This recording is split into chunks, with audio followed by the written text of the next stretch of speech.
Ngayong umaga nga papunta kami ng Barangay Gata.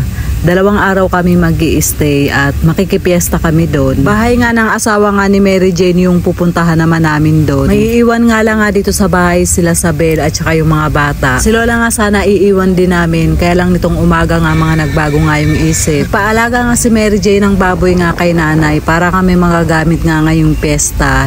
Ngayon, itong baboy nga na to bibit-bitin nga namin papunta nga ng Gata. Kaya itinali nga nila JJ pati ni Aldrin at hirap na hirap nga silang dalawa. Kaya yung mga nagkakatay nga ng baboy dito, tinawag nga nila para matulungan sila. Sinubukan kasi nila na sila lang nga yung gagawa. Yun nga lang medyo nahirapan sila dahil ang lakas nga ng baboy. Dito nga kami sa Banwa nag-ipon-ipon dahil dito rin kami sasakay papunta nga ng Barangay Gata. So yung Barangay Banwa naman, ito yung pinaka-sentro or pinakasakayan papunta nga ng mga island ng Karamuan. So yun, syempre mga bangka nga yung mga nandito. Pare-parehas nga kaming first time namin makakarating nga ng Barangay Gata. Syempre si Mary Jane nga lang ngayon pabalik-balik nga dito at saka yung mga anak nga niya. Iisang bangka nga lang nga yung sinakyan nga namin. So yun nga, malaking bangka to kasi madami-dami rin kami. Una na nga pinasakay nga si Lola bago nga kami din yun. Pinasa na nga siya ni JJ at inalalaya na nga siya ng mga kasama nga naming mga lalaki. Pagsakay nga ni Lola, saka pa nga lang nga kami nagsampahan din yun. Akala ko nga magdadalawang bangka kami pero nagkasya nga kami dito sa isang bangka lang. So yun nga, ako naman kasi hindi ako sanay sumakay ng bangka kaya medyo kinabahan nga ako kasi nga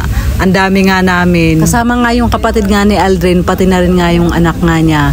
Yun nga yung tinuluyan nga namin sa Naga nung nakaraan. Nakakatuwa nga kasi nga nagkasya kaming lahat. Medyo sa duluhan nga ako nakasakay yun. Si Lola naman nasa gitna nga siya, pati nga yung mga kasama nga naming mga babae. Dati nga nagtanong nga ako kay Mary Jane kung meron bang ibang sasakyan papunta nga ng Gata. Yun nga, sabi nga niya walang ibang sasakyan kundi itong bangka lang. Mga bandang alas 9:30 nagsimula na nga umandar nga yung bangka.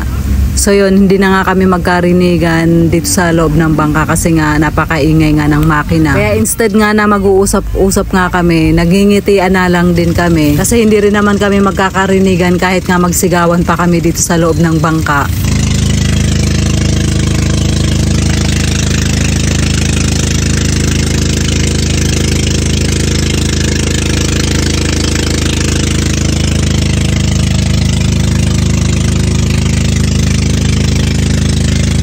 So yun, diba, ang tahimik talaga namin at walang nagsasalita. Matagal din nga yung ibiniyahe nga namin papunta nga ng Gata.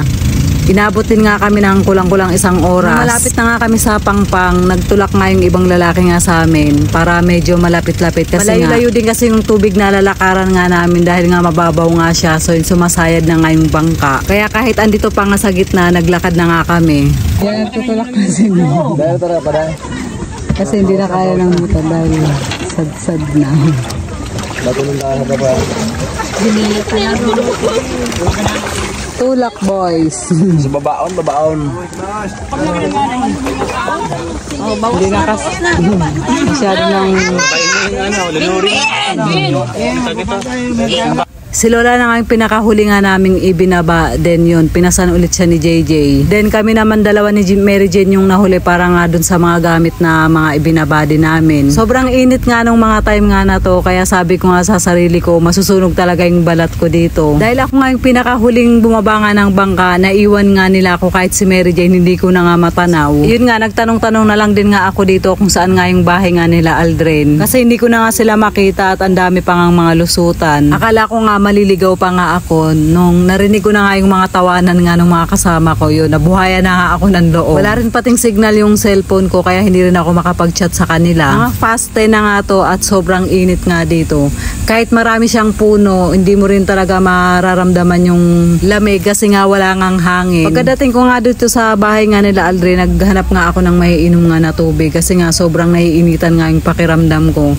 Nakita ko nga yung baboy, kawawa naman kasi nga parang na-dehydrate din siya dahil nga sa sobrang init. At hindi na rin kasi yan pinakain nga ng umaga kaya yun, parang hindi na nga siya nakatayo. Kinabukasan din pati yan kakatayin dahil nga yun pala nga ang bispiras nga ng piyesta nga dito. Pagkatapos nga naming mananghalian, bumalik nga ako dito ng Pangpang para nga maghanap nga ng tahimik na lugar kasi nga magbo-voice over naman ako. At natutuwa din nga ako tumambay nga dito kasi nga napakalakas nga ng signal. Ang tagal ko din nga nagstay nga dito and yun, dito nga ako nag-edit at nag-voice over ng mga video ko. Yung pagka upo ko nga dito, wala pa ngang tubig yung pinupwestuhan ko din. Maya-maya nga tumataas na nga yung tubig. Kaya yung inuupuan ko nga nagkaroon nga ng tubig. So yun, tamang-tama naman at natapos ko nang i-edit at i-voice over yung mga video ko na gusto ko ngang matapos. So yun na guys, hanggang dito na lang po yung ating video for today. Maraming salamat po sa inyong panonood. Mag-iingat po kayo palagi. God bless and babush!